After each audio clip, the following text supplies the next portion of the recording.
In this lecture, we are going to discuss the thermodynamic variables. We have started our unit number 6, and in that we have discussed what is system, surrounding and types of systems. Now we are going to discuss thermodynamic variables or parameters, or we can say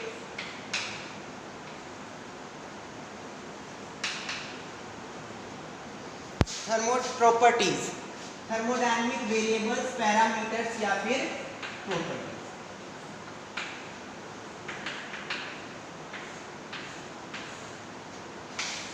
Now they are basically of two types. One is extensive and another is intensive.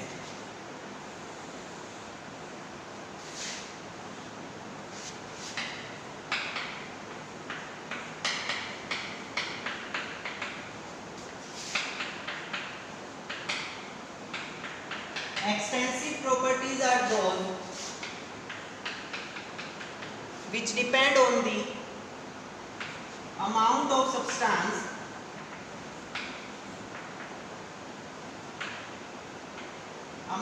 or we can say quantity of substance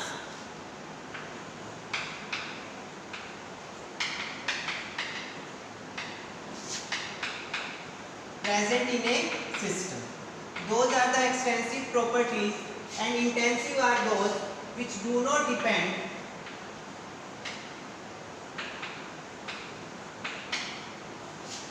on amount or quantity of substance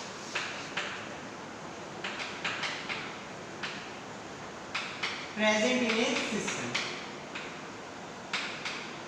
Now examples we will going to discuss of extensive and intensive. Example of extensive properties are mass, volume, heat capacity,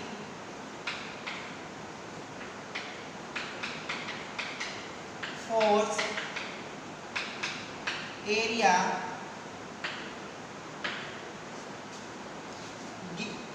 enthalpy represented by symbol H, entropy represented by symbol S, internal energy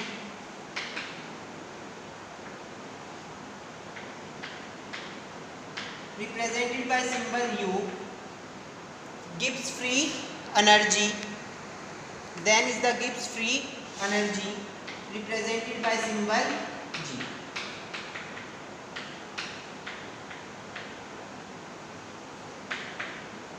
These are all the example of the extensive properties. Now we will going to discuss some examples of intensive properties like density, refractive index,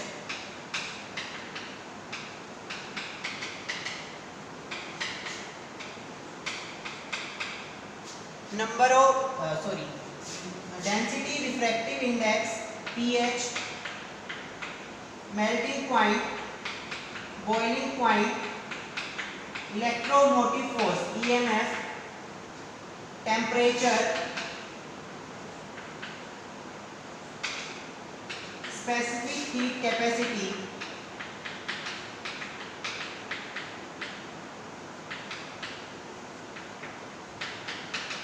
molar heat capacity, molar volume,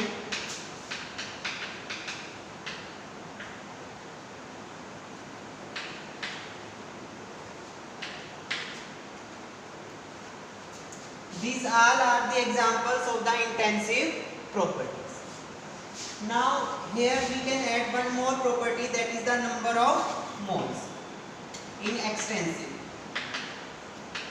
Now let us try to see these properties with the help of an example. Consider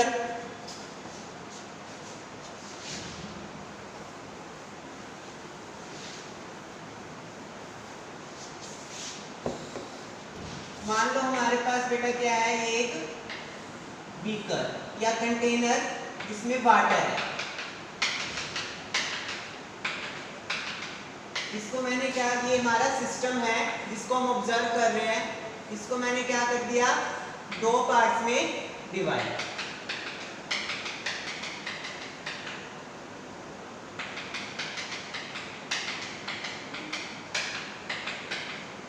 now यहाँ पे मान लो हमारे पास pressure है P, volume है V, temperature है T, number of moles है N, इसके water molecules.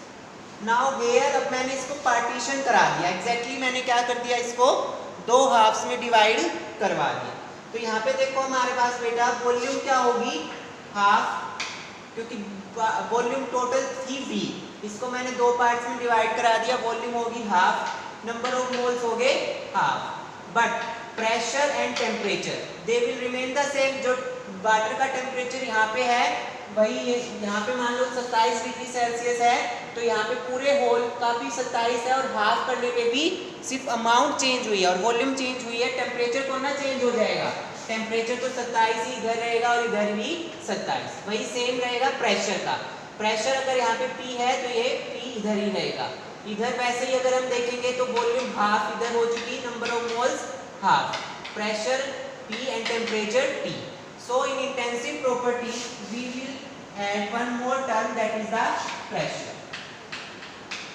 एक बात याद रखना हमारे पास, इसको अब हम मैथमेटिकली भी प्रूव कर देंगे कि जो प्रेशर है वो P ही रहेगा, प्रेशर के ऊपर कोई चेंज नहीं आया।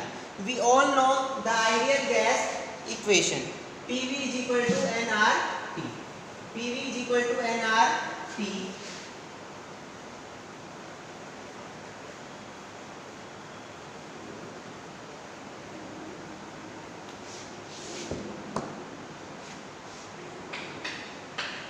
Now number of moles half हो चुके हैं बेटा, वॉल्यूम भी क्या हो चुकी है, half, R is constant, temperature is also constant, half से हाफ कैंसिल, तो PV is equal to nRT, मतलब प्रेशर जो है उसके ऊपर कोई इफेक्ट नहीं आया। तो हमने देखा यहाँ पे कि जो है amount of substance, quantity of substance जो है उसके ऊपर कौन कौन सी टर्म्स हमारे पास डिपेंड कर रही है सिस्टम की, volume and number of moles, volume and number of moles they are depending on the amount of the substance। अगर amount of substance हाफ हो रही है तो ये भी क्या हो रहा है, हाफ, इसका मतलब हमारे पास ये क्या है, एक्सटेंसिव प्रॉपर्टी। जबकि जो प्रेशर और टेम्परेचर है वो क्या है, इंटेंसिव प्रॉपर्टीज, वो डिपेंड नहीं कर रही क्वांटिटी के ऊपर कितनी है हमारे पास सब्सटेंस की क्वांटिटी सिस्टम के अंदर। अगर हम बात करें हीट कैपेसिटी, हीट कैपेसिटी भी क्या है हमारे पास, amount of heat required to raise the temperature of substance by 1 degree Celsius. अब वो सब्सटेंस कितनी भी हो सकती है, 1 मोल, 1 ग्राम, 2 मोल, तो हर एक के लिए क्या आएगी, अलग अलग हीट कैपेसिटी। तो it is also depending on the amount of substance. Similarly हमें पता है फोर्स क्या होता है, ma, Newton second law of motion, तो फोर्स भी किसके ऊपर डिपेंड करता है, मास और क्वांटिटी के ऊपर। अगर हम बात करें एनर्जी टर्म्स की, जैसे एंथैल्पी है, एंट्रोपी है, इंटरनल एनर्जी है, गिब्स फ्री एनर्जी है, दीज आर ऑल एक्सटेंसिव। क्यों, क्योंकि हमें पता है Einstein equation, delta is equal to mc square. तो जो एनर्जी है वो किस में कन्वर्ट हो जाती है, मास में, मतलब एनर्जी मास के ऊपर डिपेंड कर रही है।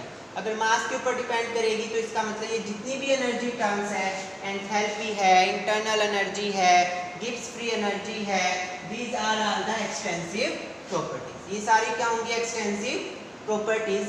अब अगर हम बात करें इंटेंसिव में, जैसे कि हमारे पास डेंसिटी, मान लो यही वाला एग्जांपल ले लो, वाटर है, तो यहाँ पे वाटर की डेंसिटी इफ इट इज 1 ग्राम पर सेंटीमीटर क्यूब, तो यहाँ पे भी क्या रहेगी, 1 ग्राम पर सेंटीमीटर क्यूब, और इधर भी 1 ग्राम पर centimetre cube. Density of water जो है वो चेंज नहीं होती, कहीं से भी पानी ले लो, समुद्र का पानी ले लो, चाहे किसी नहर से ले लो, उसकी डेंसिटी फिक्स है, मतलब वो अमाउंट ऑफ सब्सटेंस के ऊपर डिपेंड नहीं करती। डेंसिटी है, रिफ्रैक्टिव इंडेक्स है, इसके अलावा मान लो अगर यहाँ पे pH वाटर की है 7, तो इधर भी क्या रहेगी, 7 और 7, तो pH भी डिपेंड नहीं करती हमारे पास अमाउंट ऑफ सब्सटेंस पे। इसके अलावा मेल्टिंग पॉइंट, बॉइलिंग पॉइंट, अगर हम बात करें तो मेल्टिंग पॉइंट जो है यहाँ पे अगर वाटर का है 0 डिग्री सेल्सियस और बॉइलिंग पॉइंट है 100 डिग्री सेल्सियस, तो यहाँ पे भी वाटर का क्या रहेगा, melting point and boiling point क्या रहेंगे, दोनों यहाँ पे भी सेम। तो it is also an intensive property, ये भी क्या हमारे पास इंटेंसिव प्रॉपर्टी।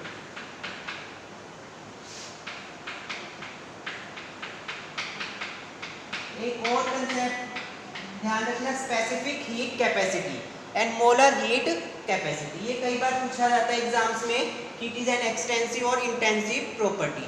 तो याद रखना स्पेसिफिक हीट कैपेसिटी, यहाँ पे हमने स्पेसिफाई कर देते हैं अमाउंट ऑफ सब्सटेंस। क्या होती है specific heat capacity, the amount of heat required to raise the temperature of 1 gram of substance by 1 degree Celsius.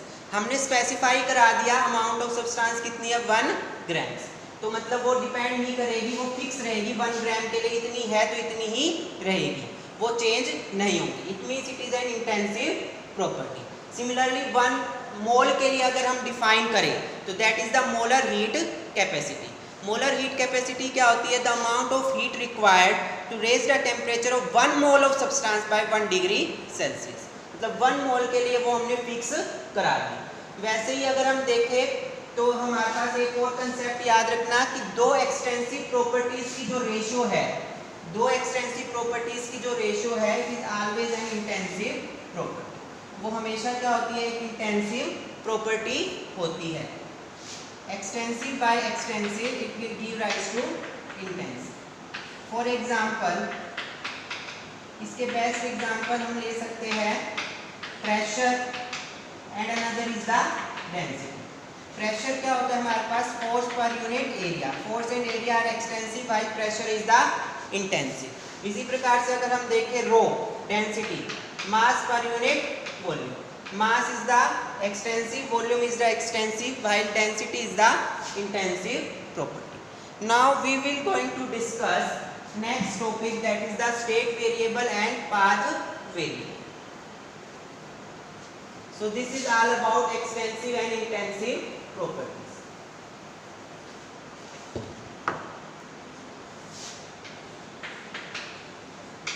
State variable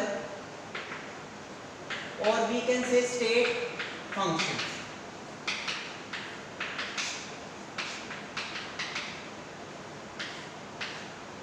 Those functions whose value depend on only initial and final state.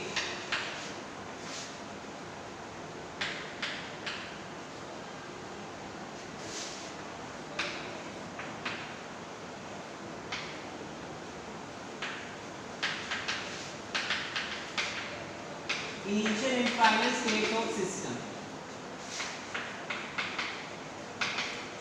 उन्हें हम क्या कह देते हैं बेटा, state variable या state function. जैसे कि हमारे पास इसके अंदर एग्जांपल ले सकते हैं हम pressure, volume, temperature, energy, entropy. These all are the example of state variable. मान लो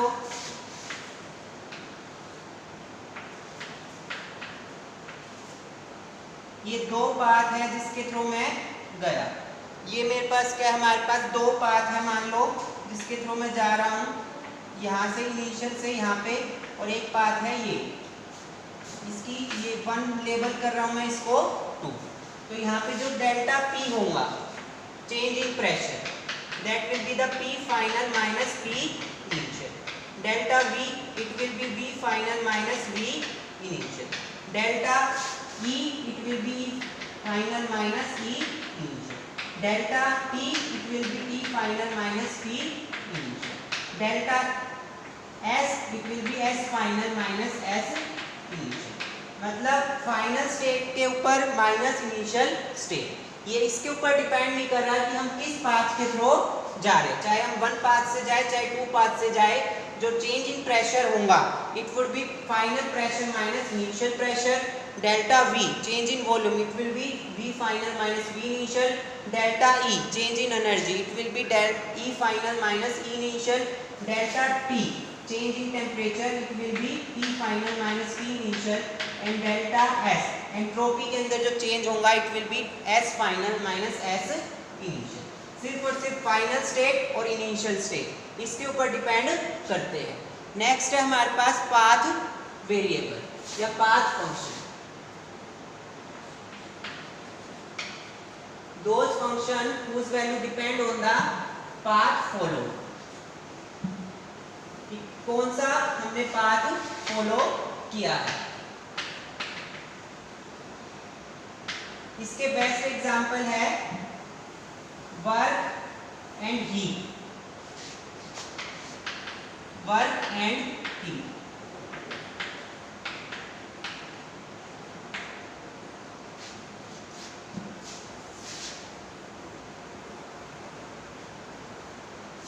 मान लो तुम्हें क्या करना है, हमारे पास 5 किलोमीटर्स ट्रैवल करना है. तो एक जना तो क्या गया, स्ट्रेट गया 5 किलोमीटर्स चला ओरिजिन पॉइंट से और फाइनली पहुंच गया 5 किलोमीटर्स. बट एक बंदा दूसरा वो क्या कहता है, मैं भी पूछ तो वो भी वहीं पे जाएगा 5 किलोमीटर जो उसकी डेस्टिनी है. बट वो क्या हुआ, पहले 2 किलोमीटर गया, फिर उसने टर्न लिया, फिर वो 1 किलोमीटर घुमा, फिर वो उसने फाइनली 2 किलोमीटर पे वो जाके फाइनल 5 किलोमीटर्स का डिस्टेंस ट्रैवल कर गया, अपनी डेस्टिनेशन पे पहुंच गया. तो इस केस में क्या हुआ, हमारे पास जो वर्क था वो सेकंड वाले केस में जिसने उसने 2 1 एंड देन 2, तो उस केस में उसको क्या करना पड़ेगा, ज़्यादा वर्क डन. इसी प्रकार से उस केस में उसकी एनर्जी भी क्या होंगी, हीट क्या होंगी, ज़्यादा रिलीज. तो ये क्या होते हैं हमारे पास एग्जाम्पल है पाथ फंक्शन के. मतलब which are depending upon the type of path followed and not upon the state. मतलब उन्होंने पाथ के ऊपर डिपेंड किया कि किस पाथ के थ्रू वो गए, तो उसके अंदर उनका ज़्यादा वर्क लगा या कम वर्क लगा, और किसमें उनकी हीट है वो ज़्यादा रिलीज हुई या कम रिलीज हुई. तो इस एग्जाम्पल में सेकेंड केस में वर्क डन क्या होगा, ज़्यादा, और उसी केस में हीट भी क्या होंगी, ज़्यादा रिलीज. तो ये हमारे पास क्या होते हैं, पाथ फंक्शन या state function. In the next video we will try to see the thermodynamic some more terms in thermodynamics. Thank you very much.